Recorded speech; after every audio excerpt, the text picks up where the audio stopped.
Assalamualaikum warahmatullahi wabarakatuh.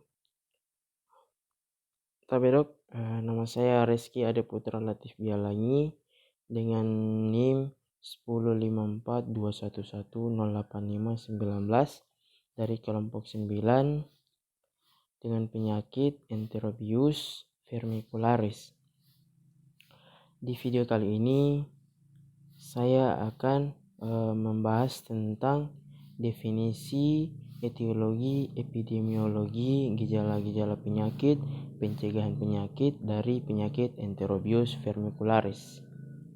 Yang pertama, definisi Enterobius vermicularis itu adalah cacing yang dapat masuk ke tubuh melalui makanan, pakaian, bantal, spray, serta inhalasi debu yang mengandung telur, yang dimana cacing tersebut akan masuk ke mulut dan kemudian akan bersarang di usus dan akan dihancurkan oleh enzim usus.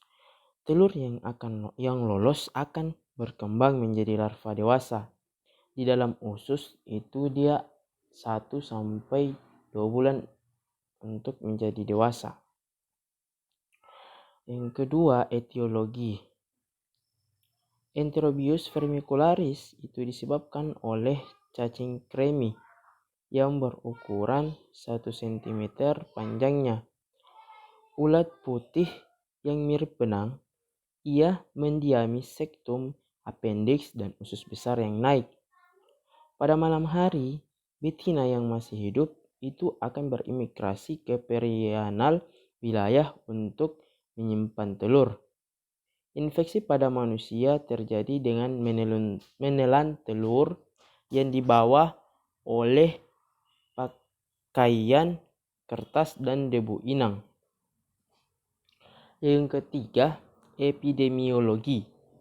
Infeksi cacing kremi itu terjadi pada semua umur dan tingkat sosial ekonomi. Tingkat yang lebih tinggi berisiko terkena cacing ini pada usia 5-14 tahun.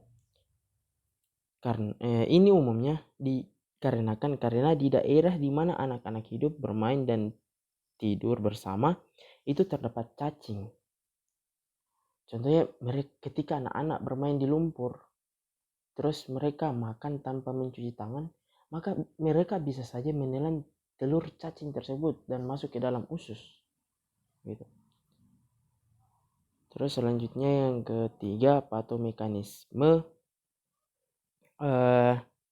Patomekanisme itu yang pertama, cacing betina itu akan keluar ke rektum itu pada malam hari. Yang kedua, cacing meletakkan telur di rektum atau anus agar supaya telur itu bisa mendapat oksigen dari luar dan larva bisa menjadi larva. Dan yang ketiga, ketika tangan kita menyentuh bagian anus, terus yang keempat, dan makan tanpa mencuci tangan itu bisa membuat cacing kremi masuk ke dalam mulut.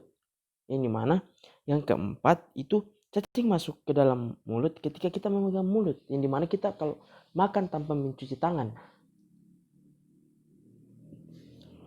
Dari mulut, cacing kremi itu akan masuk ke usus dan dia berada di sana 1-2 bulan dan akan menjadi cacing dewasa.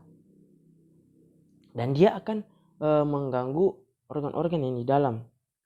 Dan begitu alurnya. Dan cacing dewasa itu akan pergi ke rektum dan cacing betina dewasa itu pergi ke rektum untuk menaruh telurnya dan berputar-putar dan mengikuti alur. Oke, yang selanjutnya, gejala-gejala penyakit. Gejala-gejala penyakit itu penderita itu juga tidak nyenyak tidur. Terus sering gatal di daerah anus, yang dimana gatal di daerah anus ini disebabkan oleh cacing betina yang pergi ke anus untuk meletakkan telurnya pada malam hari dan membuat si penderita merasa gatal di sekitar anus. Yang ketiga, kurang nafsu makan. Yang keempat, itu mengeluh sakit perut, terutama di sekitar pusar. Terus cara pencegahannya.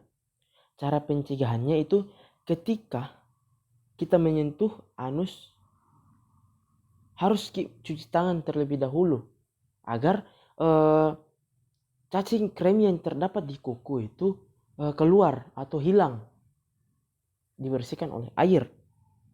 Oke, tangan hendaknya selalu dicuci dengan sabun dan air mengalir sebelum makan. Ya, untuk menghilangkan cacing tersebut agar ketika kita makan, cacing tersebut tidak ikut juga masuk lewat makanan yang kita makan. Oke, yang ketiga, makanan sebaiknya terhindar dari debu dan tangan yang mengandung parasit. Ya, harus memang karena ketika makanan itu terhindar dari cacing kremi maka kita aman. Tetapi jika makanan tersebut terkontaminasi dengan cacing tersebut, maka cacing tersebut bisa lewat dari makanan tersebut untuk masuk ke dalam mulut dan masuk ke dalam usus. Terus pakaian dan alas kasur hendaknya dicuci bersih dan diganti setiap hari. Karena cacing kremi itu dia di luar tubuh itu bisa bertahan selama 4-6 minggu. Jadi kalau kita tidak mencuci pakaian kita, tidak membersihkan rumah kita, dan tidak tidak mencuci karpet-karpet kita, maka cacing tersebut bisa saja berada di situ. Dan ketika kita duduk atau tangan kita menyentuh karpet tersebut, maka cacing tersebut akan ikut di tangan kita. Dan kita makan tanpa mencuci tangan, terus cacing itu akan masuk ke dalam mulut kita dan akan mendiami usus kita. Yang sudah saya jelaskan tadi sebelumnya. Baik, terima kasih. Semangat berproses. Terima kasih. Demikian dari saya. Jika ada salah-salah kata, terus saya minta maaf. Mohon maaf ketika ada salah-salah kata. Billahi fi sabilil haq fastabiqul khairat. Assalamualaikum warahmatullahi wabarakatuh.